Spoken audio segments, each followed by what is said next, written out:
dernière valeur, Pernod Ricard, avec le secteur des vins et spiritueux qui avait déjà été touché par les droits de douane américains, mais là qui se retrouve aussi à la peine avec la propagation du coronavirus en Asie. Tout à fait. Donc là, concrètement, cet impact, on l'a ressenti jeudi dernier avec la prévision de croissance pour l'exercice 2019-2020 qui a été abaissée, qui devrait peser sur les performances du troisième trimestre pour Pernod Ricard. Donc la Chine, justement, où Pernod Ricard réalise à peu près 10% de ses ventes, ça constitue quand même le deuxième marché pour le groupe, juste après les États-Unis.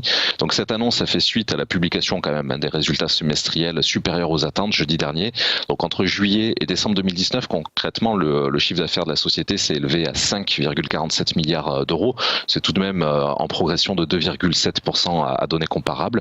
La société surtout table sur une normalisation de la situation au niveau du coronavirus sur juin prochain. Voilà, donc là, techniquement, concrètement, on a cassé vendredi le niveau des 164 euros. Là aussi, c'était une résistance assez importante, désormais un support. Et le principal niveau en tout cas de blocage pour les prochaines semaines serait fixé sur les 170 euros, donc 4 euros au-dessus des valeurs actuelles, des niveaux actuels. Et surtout, j'ai toujours pour objectif principal les 174 euros qui avaient déjà été annoncés sur votre antenne et donc pour les prochaines semaines.